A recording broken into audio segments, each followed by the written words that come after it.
Well, I'm not going to upload the first part because it was Bravo losing his mind because he saw a cat. Come on. As soon as we came out. Come on. Anyway, we're supposed to have thunderstorms this afternoon.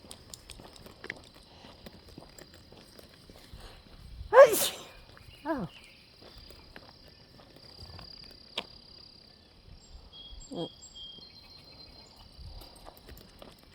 It's supposed to be only 60 degrees right now, but sunshine, it sure feels warmer.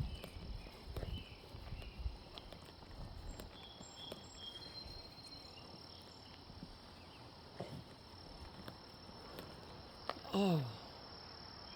Stayed up way too late talking to a girlfriend on the phone.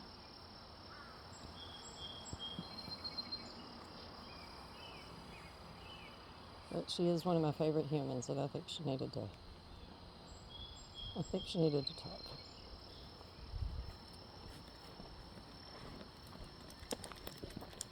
And I'm happy to help her through that. To be of service.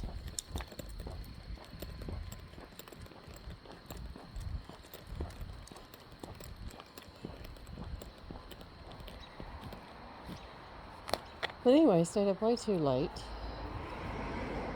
Got involved listening to a ding dong book again. And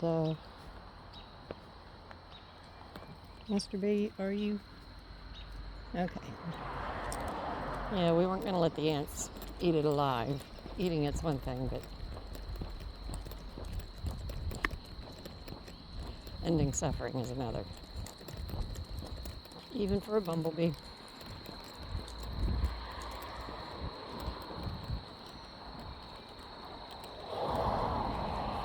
Even for bees, it was honeybees whenever I'd get stung. I remember, and I haven't been stung by a honeybee in years, but it happened a lot whenever I was a kid. And I was always where the bees were. And after I learned, over here, that they died after they would sting me. Every time I'd get stung after that, because I never cried from a sting before. And I didn't cry from stings after. But I did cry because I knew the bee was going to die.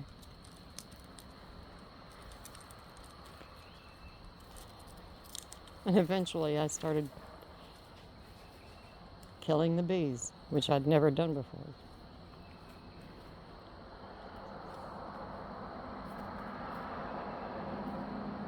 Just because I didn't want them to fly off and die a slow death. A silly thing to think of.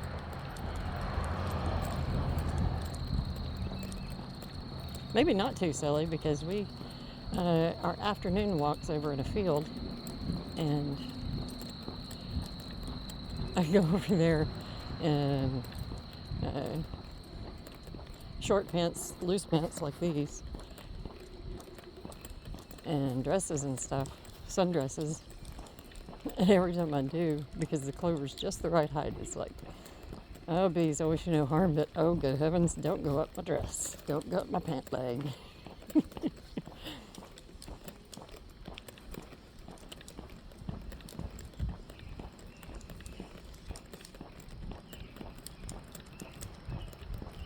being stung on the hand when I'm pulling myself up on the side of the pool or something like that's one thing, but coming up to more tender places is quite another. You're a busy worker.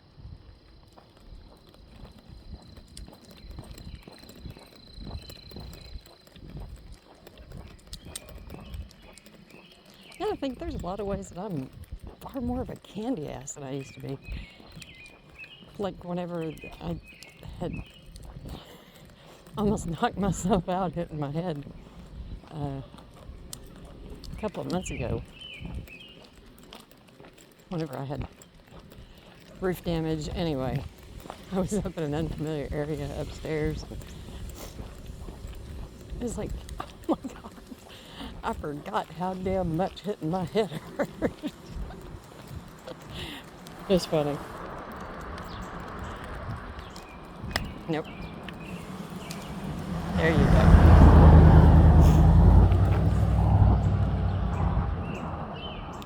So I don't know. I hadn't felt that pain in that particular place in a long time, or I hadn't felt that much pain in a long time. I don't know, but or if it was just that I'd become a wimp. I don't know. Still don't know.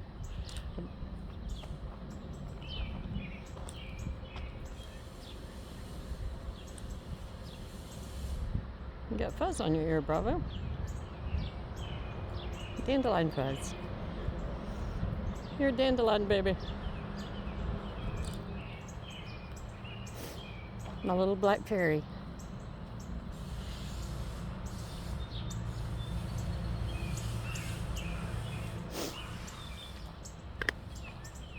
Okay, come on. Anyway, so one of the things that girlfriend and I were talking about is we've both been single for a number of years. And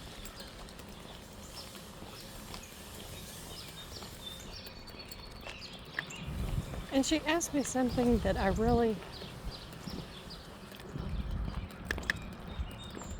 had to think about my answer for a long time, and it was about whether or not I thought I would ever get involved with anyone again.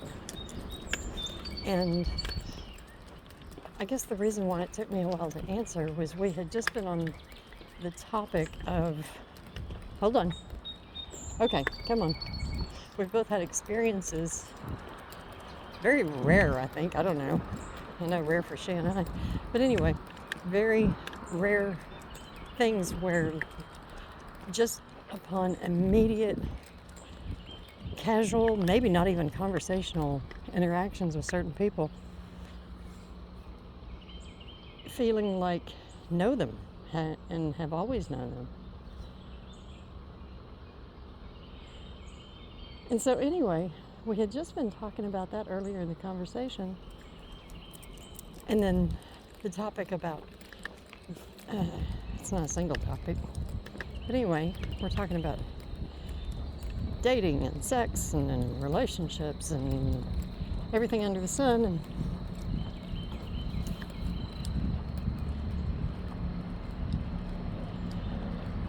I guess what I realized was I would rather leave this life never having another relationship than have someone in the way. Yeah, I heard that.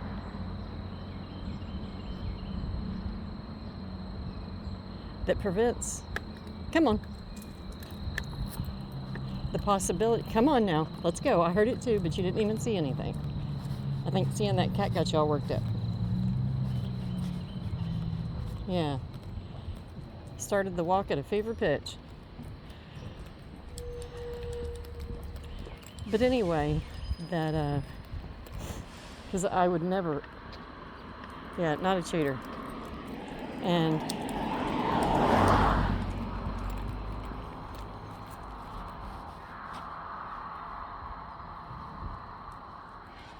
the possibility, should another one of those encounters come along, being unavailable, over here, forbidden, whatever, because I'm in a relationship that is not that, it'd be like a roadblock.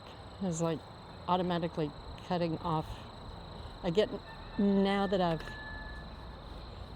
really looked at it and I think back on that, but no, don't, I'd much rather be alone.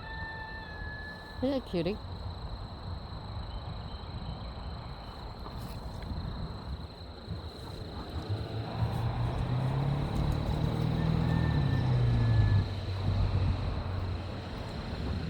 Come on. And I have run into a couple of situations where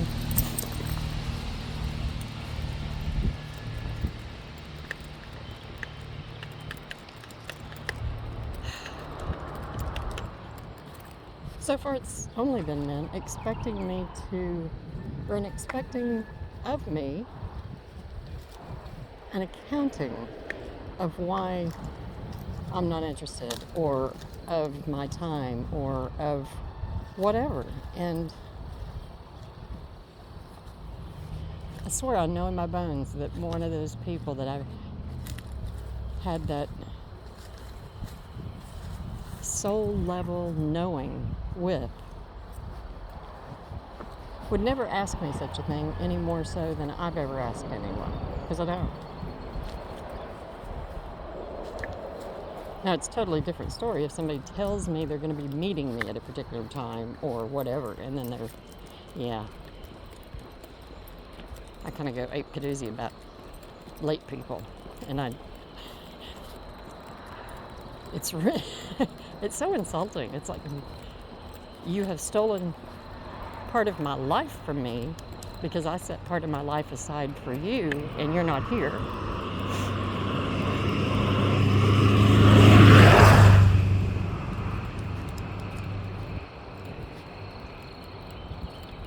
And since I don't see any bone or blood, yeah, I want an accounting, an apology, whatever. Or possibly not, which means there's no need for one because it's guaranteed not to happen again.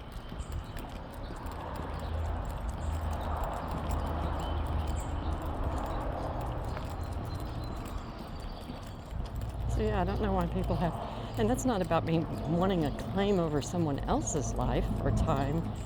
It's that I have the right to have my own. Mine is mine, my time, my life. It's my own, just as yours is yours. And I don't know. Like I said, I've only come across that so far in this life with men.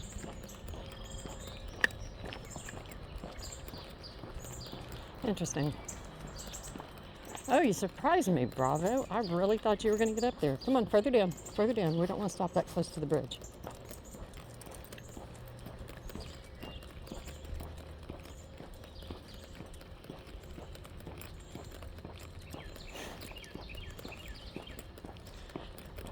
I don't know. It's all fascinating as hell.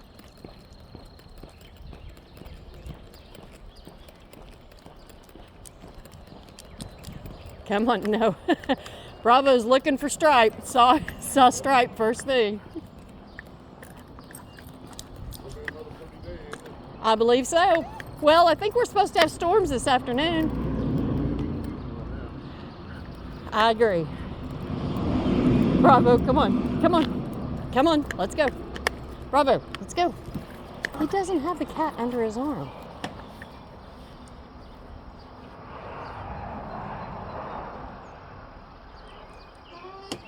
Come on.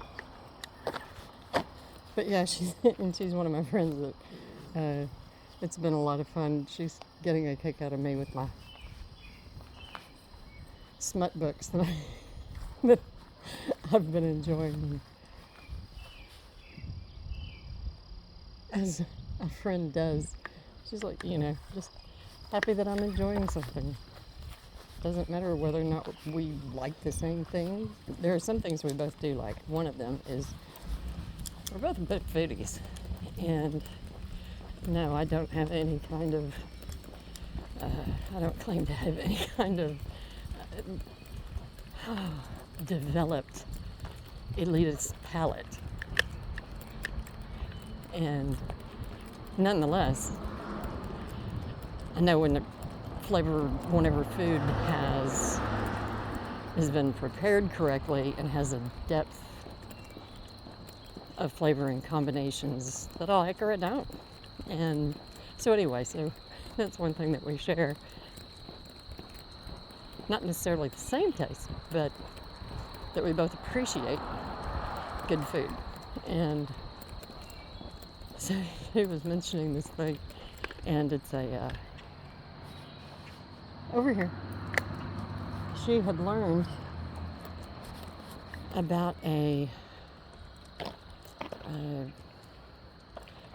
restaurant that is out here in rural part of our rural state that takes reservations for the entire year. I believe she said in January and February, and as soon as she was describing about how you make the reservations and all this kind of stuff, and it's like a 3-hour event, and I'm like, what is this, like freaking cotillion or something? And as we were talking about it, I'm like, you realize I think these are like the plans that we're making and the exclusivity and the preparations ahead of time and limited space, and I mean, it's like you realize it sounds like a sex club, which no, it's it's a restaurant, but it was pretty funny. I was like, huh.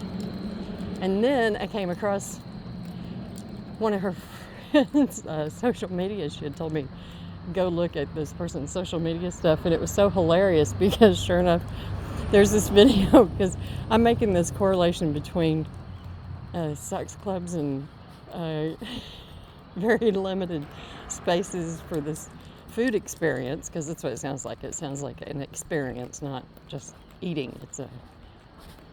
Anyway, so, and then it is this, it's Asian of some kind.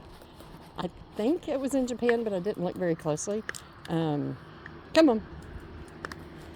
And it's soup. It's like this giant